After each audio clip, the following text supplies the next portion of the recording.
Most people think confidence is something you're born with. It's not. Sometimes, confidence is something someone gives you back after life spent years taking it away. And for Noah Bennett, that person arrived on a random Tuesday morning holding an iced coffee and laughing too loudly in the elevator. Noah grew up in a house where nothing he did was ever enough.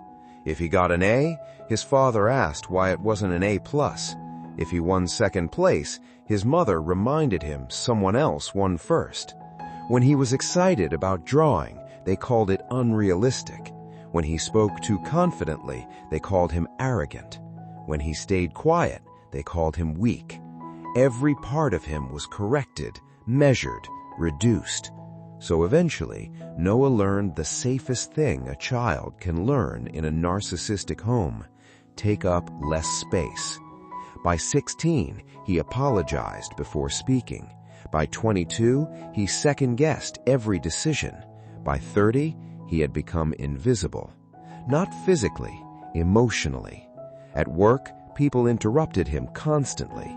He had brilliant ideas, but said them softly, like he was asking permission to exist. And the worst part? He genuinely believed other people were simply better than him. That's what years of emotional erosion does. It doesn't destroy your intelligence, it destroys your trust in it. Noah worked at a marketing agency in Chicago.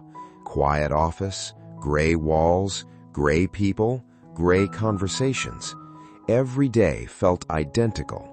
Everyone spoke carefully, politely, emotionlessly. Noah blended into that environment perfectly. He arrived on time, did excellent work quietly, avoided attention, avoided conflict, avoided being noticed too much. Then, one Tuesday morning, the elevator doors opened and she walked in. Her name was Lily Hart. Messy curls, bright yellow coat, 3 bracelets making noise every time she moved. She smiled at strangers like she'd known them forever. The entire elevator felt brighter the second she stepped inside. Noah immediately looked away. People like her made him nervous, too confident, too expressive, too alive. 2 days later, she sat beside him during a campaign meeting. The creative director asked for fresh ideas. Nobody spoke. Noah quietly muttered something under his breath. Lily turned instantly. "What was that?" He froze. "Nothing." "No, seriously, that sounded smarter than everything we've heard for the last 20 minutes. A few people laughed lightly. Noah felt heat rush into his face. It's stupid." Lily frowned immediately. "Why do you keep saying that before every sentence?"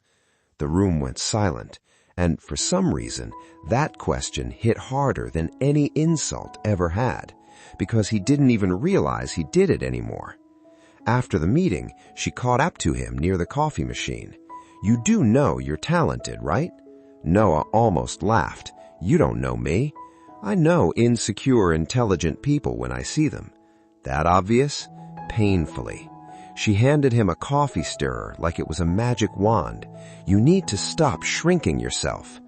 From then on, she kept appearing in his life. Lunch breaks, elevator conversations, random comments near his desk. And somehow, every interaction felt strange to Noah. Not because she flirted, because she noticed him, really noticed him. One afternoon, she spotted sketches inside his notebook. "You drew these?" He quickly closed it. "They're dumb." "There it is again." "What?" "That thing you do. You insult yourself before anyone else can." Noah stared at her silently. She leaned back in her chair. "You want to know something sad?" He shrugged quietly. People who grow up around narcissists learn to attack themselves first. His expression changed instantly. "How did you—" "Because my mom was one." The room became quieter. For the first time, Noah looked at her differently, not just cheerful, strong. Over the next few months, Lily slowly began rewiring parts of him he didn't know were damaged. When he apologized unnecessarily, she stopped him. When he dismissed his own ideas, she challenged him. When he avoided eye contact during presentations, she made him practice. Shoulders back. Look at people like you belong in the room. At first, it felt impossible, then uncomfortable, then merely unfamiliar. And little by little, he started changing. Not dramatically. Real healing never looks dramatic. It looks like tiny moments. Noah speaking louder in meetings. Noah disagreeing with someone without panicking afterwards. Noah submitting his own campaign pitch. Noah laughing without checking who was judging him first. For the first time in his life, he began experiencing something unfamiliar. Pride. One evening, they stayed late at the office together. Rain tapped softly against the windows. The building was nearly empty. Noah showed her a branding concept he had secretly been working on for months. Lily stared at the screen silently, then looked at him. This is incredible. Noah instinctively started minimizing it. It's probably not that. She pointed at him immediately. No. He stopped speaking. You don't get to insult him anymore. What? The version of you that survived all those years. Her voice softened gently. You talk about yourself like you're still that scared little kid trying to disappoint people. Noah's expression changed instantly. How did you? Because my mom was one. The room became quieter. For the first time, Noah looked at her differently. Not just cheerful, strong. That night, walking her toward the subway station, he almost told her everything, that she had changed his life, that making the world feel like finally breathing correctly after years underwater. But fear stopped him, same as always. So instead, he just smiled awkwardly and said, "Thanks for today." She smiled back. "Any time, Noah." 3 weeks later, she was gone. New opportunity, Seattle office, fast promotion, just like that. No dramatic goodbye, no movie-style confession, no last-minute airport scene. On her last day, she left a small envelope on his desk. Inside was a sticky note. It read, "Your problem was never talent, it was permission. Stop waiting for someone else to give it to you. Lily."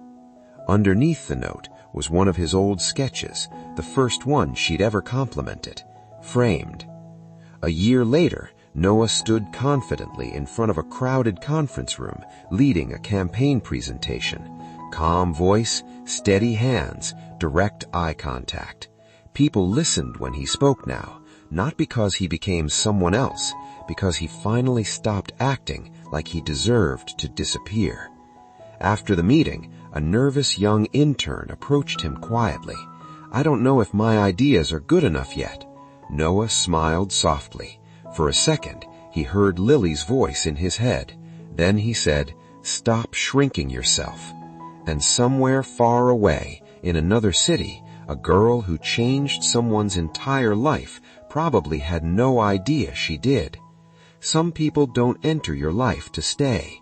Some arrive to return the parts of you the world tried to take away.